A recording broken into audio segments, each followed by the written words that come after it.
Setting up the monitor. Now when you start rowing, you don't need to turn the monitor on. The act of rowing will turn it on for you. But if you're going to set up the monitor for specific workouts, what you'll do is just hit menu back and it should turn the monitor on for you. On the first screen, most of the time we'll be just using the first two, just row or select workout. If you hit just row, it'll bring you to a blank template screen. Now this screen has different configurations on the display, so you can hit this button here, change display, and cycle through the different display functions. Most of the time you will be here in this screen, where you'll have your time, your pace, and your total, and your stroke rate. Here you can change the units. Right now it's set up for calories, but I can change it to meters for distance, average, so if I'm going really long and I'm shooting for specific pace times, I can set up my, like if a 2K to 5K row and I'm looking to have 2-minute splits, this is the screen I would be. Watts, you can see how much power you're generating, and then back to calories. If we go back to the main screen and we hit select workout, this brings up a few different ones. Standard list, which has most of the standard rowing setups, a 2K row, which most indoor rowing competitions are set to, a 5K row, and a 10K row, or 30 minutes for time, or an interval, 500 meters with 1 minute rest. If we go back, you can go to custom list, and there are a few different custom lists that you can set up.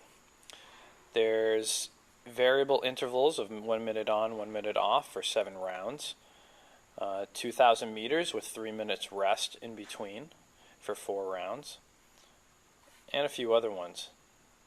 42,000 meters, which I believe might be a marathon. So if I go back and hit re-row, this is one of the other most common ones that you would use, is this will bring up the last known workouts that you had. So if here today it says 250 meters, the last workout that was recorded here was set to 250 meters. And we'll see how to set up a custom workout next. New workout would be a custom workout, and you can set your single distance, a single time, intervals for distance, intervals for time, or a variable interval, which means the rest and time can be changed. So I may go 200 meters with a 1 minute rest, and then a 2 minute rest, 3 minute rest, etc. Most of the time you're going to hit just the first one, single distance. By default it comes up with a 2K row, but you can change that. Most of the time you'll set up for a 500 meter row, so I'll go to 0 and then go over and go up to 500 meters. If I wanted to change my split length or my pace, I could do that here, but you won't need to most of the time. You can just hit the check box here, and it sets up your default monitor with 500 meters, and we'll count down to 0. If I go in here, most of the time you're going to be watching your stroke rate and your distance. So over here.